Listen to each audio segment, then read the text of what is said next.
Educação à distância, mudando realidades.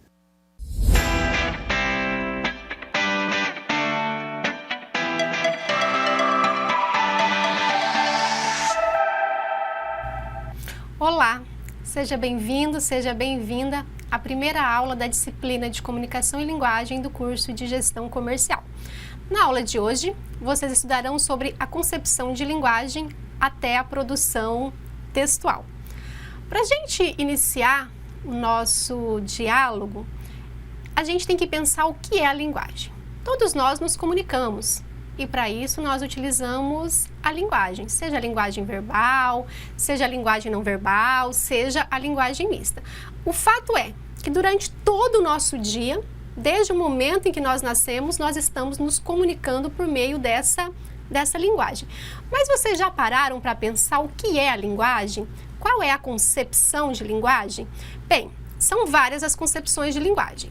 Eu vou começar apresentando para vocês aqui a concepção do filósofo da linguagem russo que se chama Valentin Voloshinov. Em uma das suas obras, o Voloshinov ele diz que a linguagem não é um dom divino. Isso significa o quê? Que a linguagem é uma capacidade que não é inata.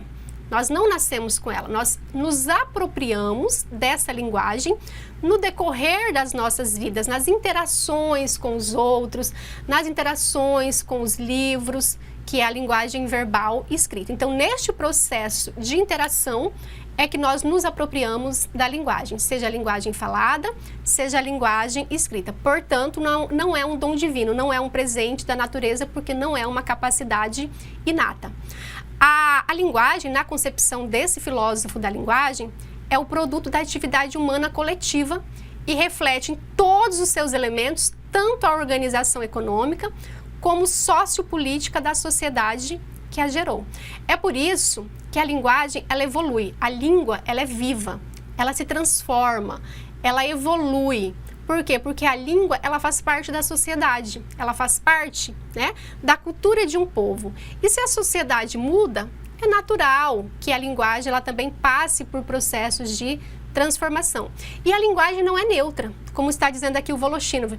Pela linguagem, quando nós nos comunicamos de forma escrita ou de forma falada, nós estamos transmitindo ali também a questão econômica, a questão social, a questão política. É por isso que não existe linguagem neutra. A linguagem ela é carregada, né, de ideologia, porque a linguagem é formada por signo. E o signo, segundo a concepção deste filósofo da linguagem aqui, o signo ele é ideológico. Ainda nessa concepção aqui do Voloshinov, a linguagem ela é fundamental para a constituição humana. Veja bem, vocês conseguem pensar numa sociedade que não houvesse nenhum tipo de linguagem, que não houvesse nenhum tipo de comunicação? É impossível pensar numa sociedade como essa, porque as pessoas se comunicam, né? Seja por meio da oralidade, seja por meio da escrita, seja por meio de gestos, mas é fundamental, porque a linguagem, ela contribui para essa organização que a sociedade ela vai fazendo. É importante também destacar que conforme a sociedade muda, as formas de comunicação elas também vão mudando, elas também vão se transformando. Vamos pensar que alguns anos atrás, uma importante forma de comunicação era por meio da carta. Depois, a carta passou, né? Foi substituída, por exemplo, pelo telefone. E hoje, a gente pouco usa a carta pessoal para se comunicar. O telefone a gente utiliza para mandar mensagens, por exemplo, por WhatsApp. Então, as formas de comunicação, elas vão se transformando. O e-mail, né, substituiu, por exemplo, as cartas. Por quê? Porque a sociedade se tornou muito mais rápida. Então, a sociedade precisou produzir formas de comunicação também muito mais rápidas, que atendam essas necessidades da sociedade atual. Segundo Voloshinov, nenhuma cultura poderia realizar-se se a humanidade estivesse privada da possibilidade de comunicação social, de que a nossa linguagem é a sua forma materializada. É por isso que a comunicação, é por isso que a linguagem, ela é fundamental, porque é pela linguagem que nós nos constituímos enquanto seres humanos. É pela linguagem que nós vamos organizando os nossos pensamentos, vamos organizando as nossas ideias. Como eu disse no início, há várias concepções de linguagem. Por quê? Porque há muitos estudiosos, há muitos linguistas, há muitos filósofos da linguagem que estudam sobre ela e tentam definir, tentam conceituar o que é a linguagem. Eu trouxe para vocês aqui 3 concepções diferentes de linguagem. A primeira delas é a linguagem como forma de expressar o pensamento humano. Há alguns linguistas que definem a linguagem como, o que é a linguagem? É uma forma de expressar o pensamento humano. Está errada essa concepção? Claro que não. Através da linguagem eu expresso, aquilo que eu estou pensando, expresso aquilo que eu estou sentindo. Entretanto, apesar desta ser uma das concepções válidas e apesar dessa concepção estar correta, eu acredito que a linguagem seja muito mais do que isso, porque a gente não usa a linguagem apenas para expressar o nosso pensamento. A gente usa a linguagem para tentar convencer o outro, a gente usa a linguagem para falar de nossos anseios, de nossos desejos. Então eu acredito que a linguagem ela seja muito mais do que apenas transmitir os nossos pensamentos. A outra concepção que define a linguagem como sendo instrumento de comunicação. E também está certo, Nós nos comunicamos, nós interagimos com os outros, e aí essa interação pode ser presencial, por meio da oralidade, pode ser à distância, também por meio da oralidade, como por exemplo numa mensagem de WhatsApp, numa ligação de telefone ou de forma escrita, mas é fato que nós utilizamos a linguagem para nos comunicarmos. Mas não apenas isso, é por isso que eu apresento a terceira concepção, que é a concepção do linguista Hernani Terra, que concebe a linguagem de forma interacionista. O que isso significa? Significa que a linguagem, nessa concepção, ela serve para realizar ações, porque nós, no nosso dia a dia, nós nos relacionamos com os outros, nós desenvolvemos as nossas funções por meio da linguagem. Por exemplo, olha só, agora eu estou exercendo a minha função de professora e para isso estou utilizando a linguagem. Vocês aí no trabalho de vocês exercem as funções de vocês enquanto filhos, enquanto esposos, enquanto esposas, enquanto alunos, enquanto profissionais, e para todas essas ações a linguagem ela se faz presente. Então nessa concepção a linguagem serve para realizar ações, para atuar sobre os outros, porque quando eu uso a linguagem eu estou interagindo com o outro e eu estou atuando com esse outro. Por quê? Porque a linguagem ela é dialógica. Então, quando eu proponho um diálogo com o outro, eu saio transformado desse diálogo. Eu saio transformado e o outro também sai transformado. Então, é por isso que a gente diz que a linguagem ela tem esse poder de atuar sobre a outra pessoa. Então, é pela linguagem que nós interagimos, é pela linguagem que nós produzimos sentido numa dada esfera social, histórica e ideológica. Então, aqui de novo volta a reforçar a linguagem como carregada de ideologias. É pela linguagem, é por aquilo que nós falamos ou por aquilo que nós escrevemos, que nós mostramos as nossas crenças, os nossos pontos de vista, ou seja, as nossas ideologias. Então, a linguagem ela é carregada de ideologias.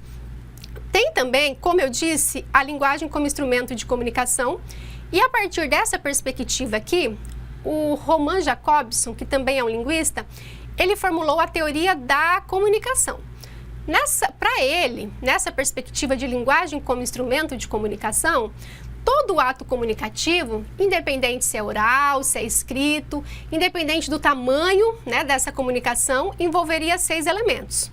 O emissor, que é aquele que fala, o receptor, que é aquele que recebe a mensagem, que é tudo aquilo que foi dito naquele processo comunicativo, o código, se é o código verbal, se é o código não verbal, se é o código misto, qual foi esse código, se essa mensagem foi transmitida, por exemplo, utilizando a língua portuguesa, a língua inglesa, a língua espanhola, o contexto, que é o assunto daquela mensagem e o canal, que é o meio pelo qual a mensagem chega até o receptor, tá? E aí, quais dessas 3 concepções estão corretas? Todas elas. O conceito de linguagem, ele é muito amplo, porque a linguagem é algo complexo, é algo que nos constitui enquanto seres humanos. E vocês já devem também ter percebido que existe uma diferença entre a linguagem oral e a linguagem escrita. Certamente vocês já ouviram alguém dizendo: ai, eu consigo falar sobre este assunto, mas na hora que eu vou escrever, no momento que eu vou pôr no papel, eu sinto dificuldade. Isso acontece com você? Se acontecer, não se preocupe. Por quê? Porque, de fato, são 2 linguagens diferentes. A linguagem oral tem as suas próprias características. Por quê? Na linguagem oral, geralmente, eu estou dialogando com outra pessoa que se faz presente. Então, essa pessoa está próxima a mim. Se não está próxima, porque hoje a gente utiliza muito a linguagem oral por meio do telefone, por meio das mensagens de WhatsApp. Se não está próximo, mas está ali, né? Naquele momento presente que a comunicação está sendo produzida. Então, só este fato do outro estar presente na linguagem oral, isso já muda a característica dessa forma de comunicação. Porque numa linguagem oral, se surge uma dúvida, essa dúvida ela é tirada na hora. A pessoa fala: olha, não entendi sobre o que você está falando. Olha, pega esse objeto para mim. Que objeto? Né? Agora, na linguagem escrita, não. A linguagem escrita, quando eu escrevo, eu estou escrevendo para alguém que não está próximo a mim, que está distante. Às vezes, bem distante, porque um texto produzido há 200, 300 anos continua sendo lido até os dias atuais.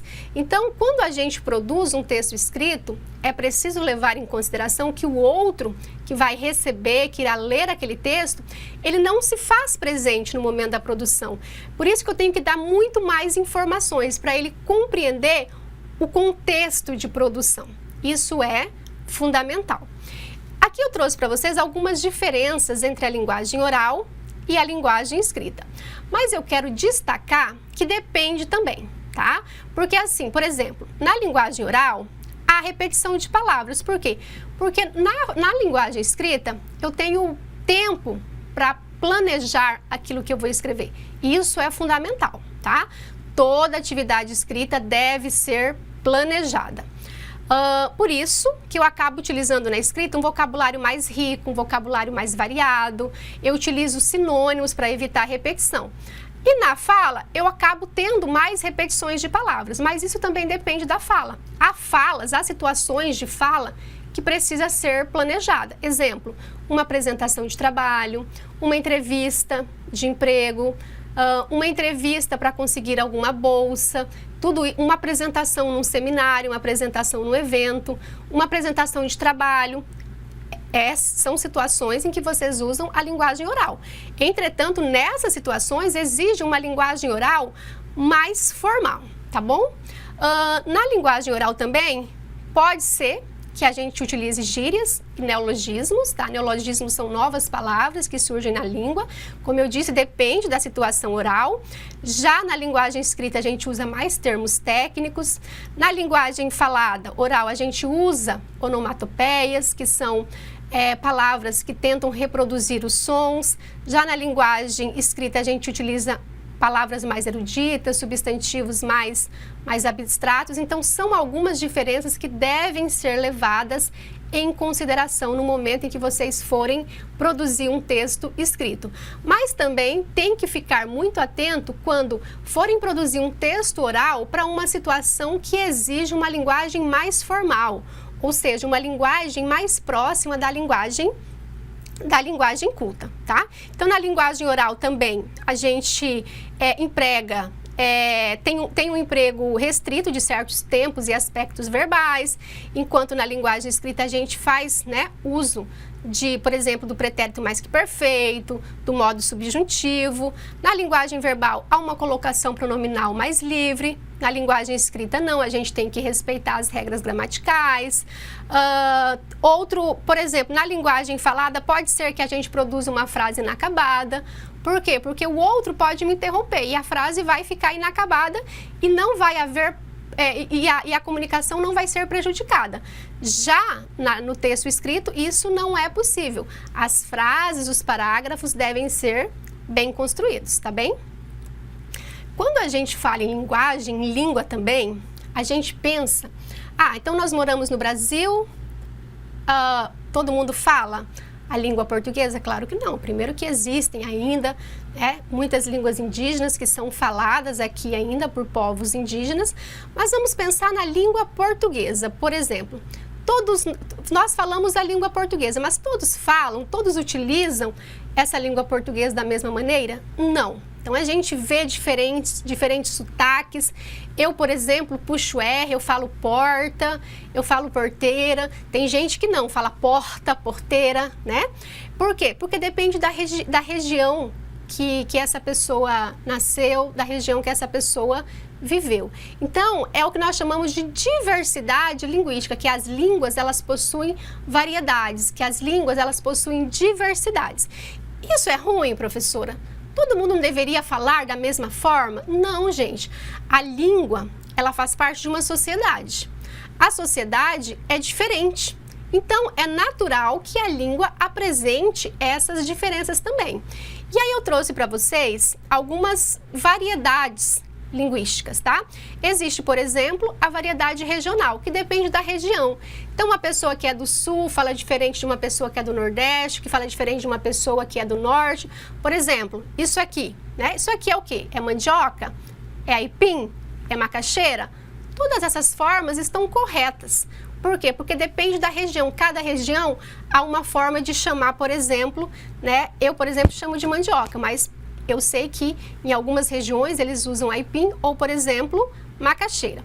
Aí vocês podem perguntar, professora, mas então só existe a variedade regional? Então, se eu moro no sul, todo mundo que mora no sul fala da mesma maneira, usa a língua da mesma maneira? Claro que não. Porque além das variedades regionais, existem também as variedades sociológicas. O que são as variedades sociológicas? Depende da sociedade. A sociedade é diferente.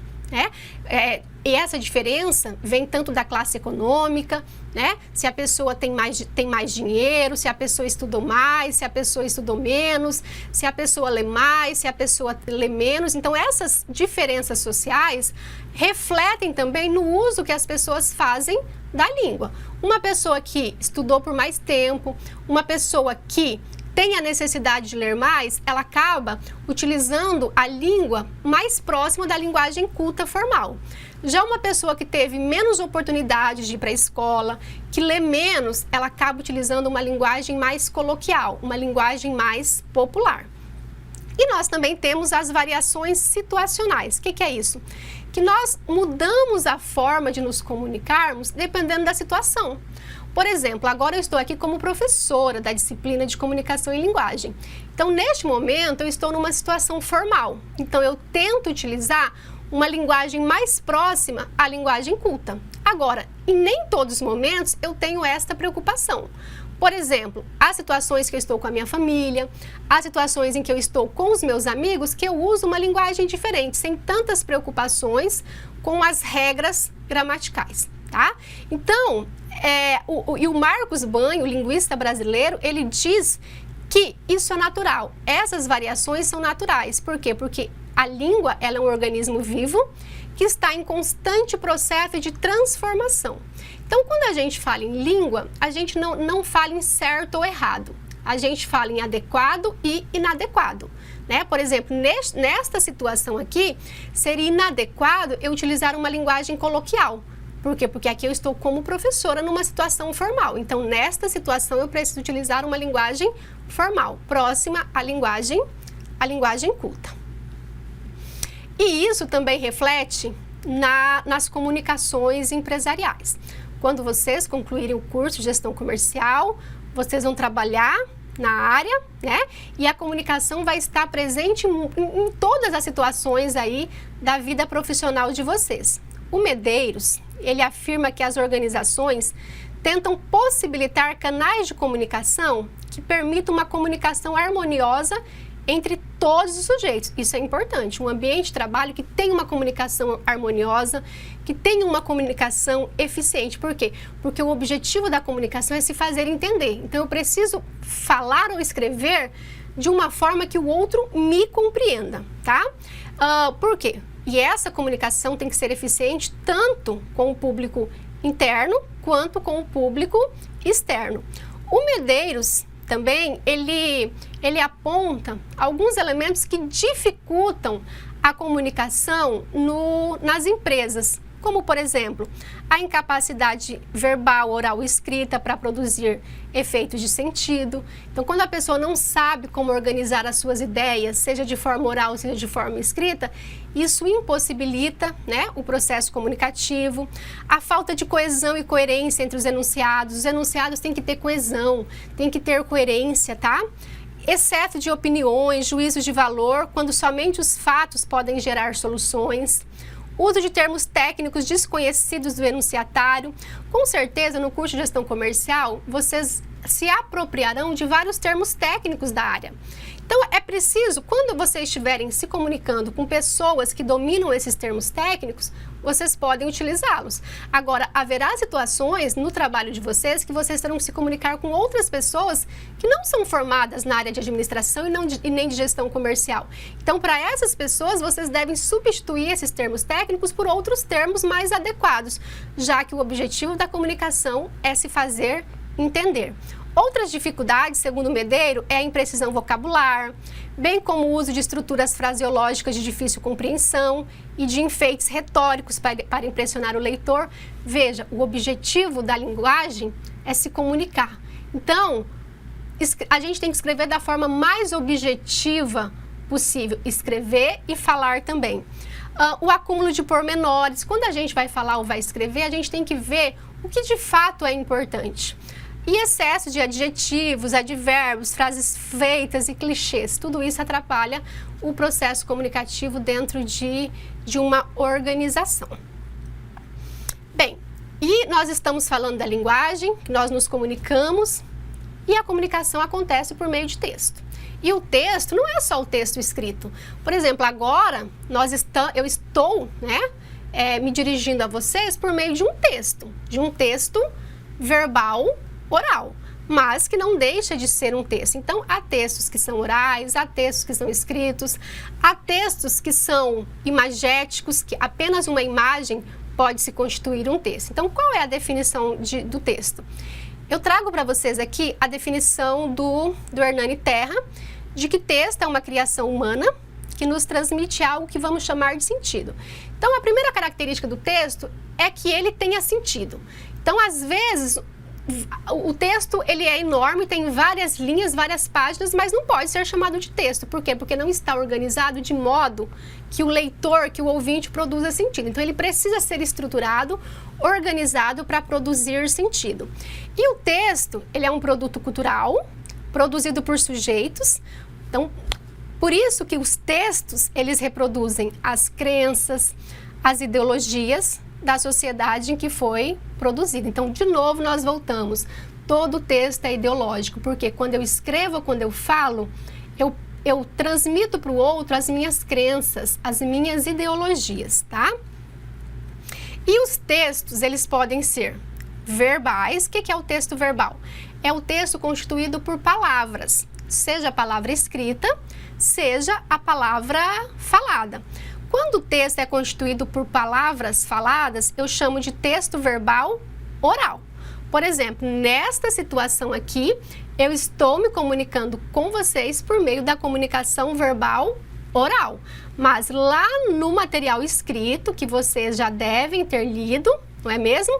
Eu também estava me comunicando com vocês. Entretanto, eu estava me comunicando com vocês por meio do texto verbal escrito. E vocês, como gestores comerciais, vão se comunicar tanto utilizando o texto verbal oral, quanto utilizando o texto verbal escrito nas mais diversas situações. Há também o texto não verbal, tá, gente? A gente pode se comunicar por meio de imagens, por meio de gesto. O texto não verbal é aquele texto que não usa a palavra. Exemplo, eu tenho essa charge aqui. Veja bem, essa charge, ela só tem imagens. É um texto não verbal. E eu consigo perfeitamente compreender, construir sentido para esse texto. E aí eu queria aí que enquanto vocês me ouvem, vocês fizessem o exercício de atribuir sentido a essa charge. Tem esse senhor aqui, né, com esse objeto na mão que parece o planeta Terra, entregando esse objeto aí para um bebê, para uma criança. E parece aqui que esse objeto, ele parece também que está prestes a explodir. Então, qual o sentido desse texto? Qual o contexto de produção? A pessoa que o produziu, qual era o objetivo dela? O que ela pretendia com esse texto? Então, quando a gente lê esse texto aqui, a gente vai construindo sentidos, porque ler é dialogar com o texto. Então, nesse caso, eu vou dialogando com esse texto não verbal, ou seja, com as imagens, tentando construir sentidos para ele.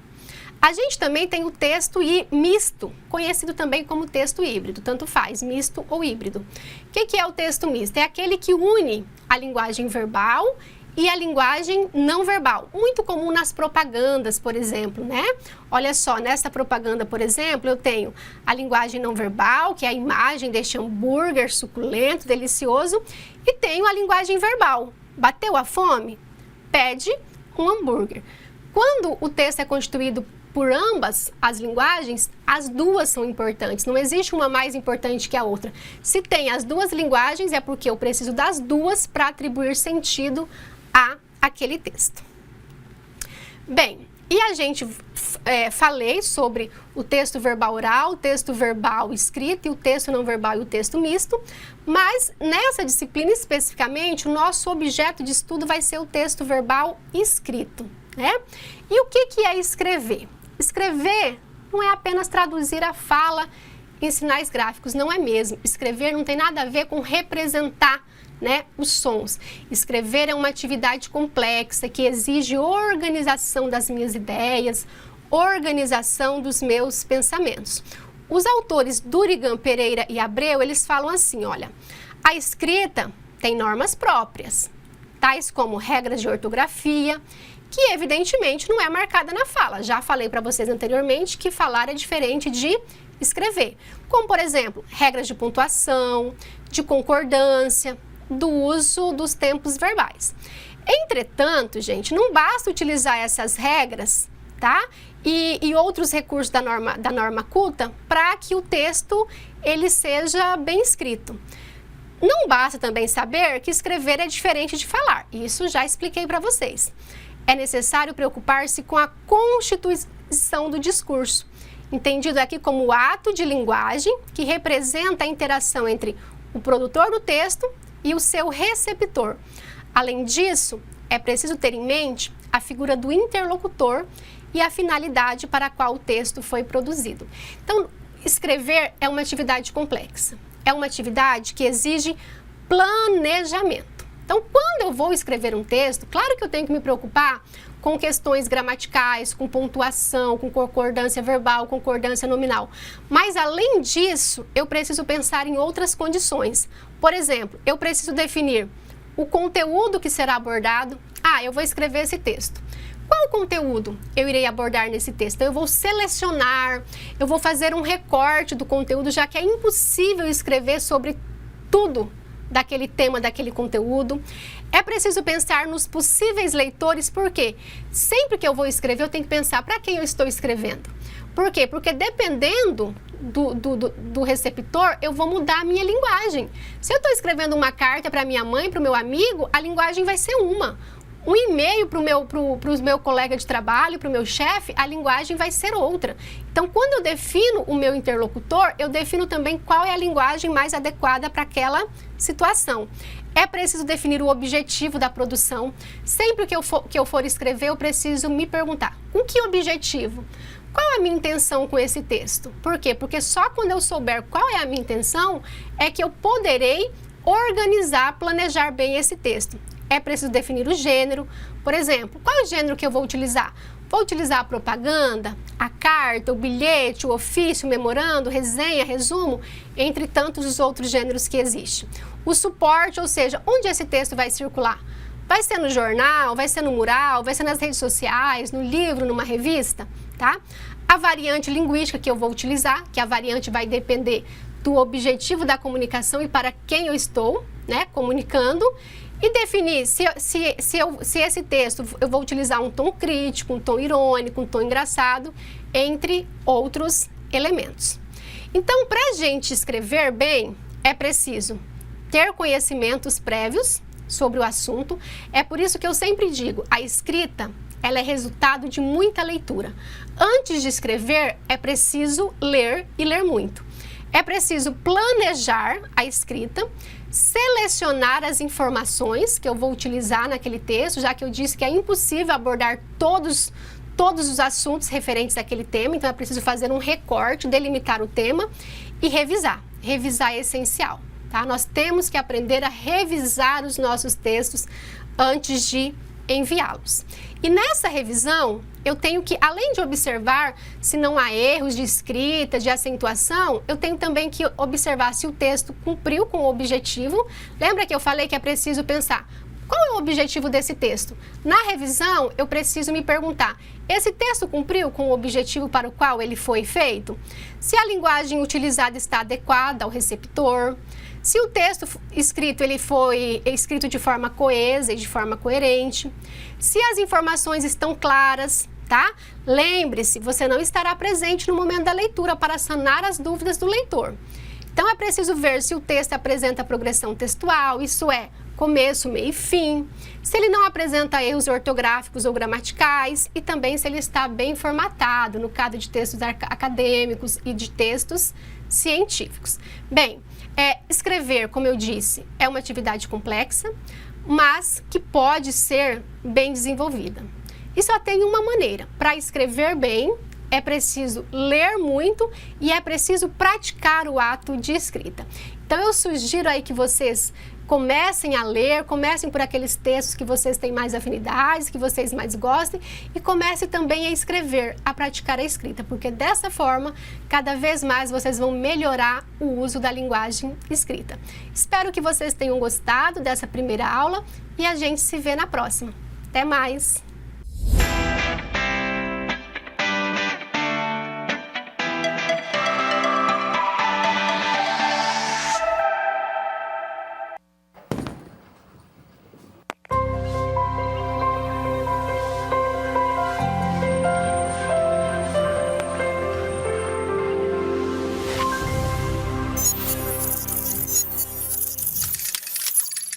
Educação à distância, mudando realidades.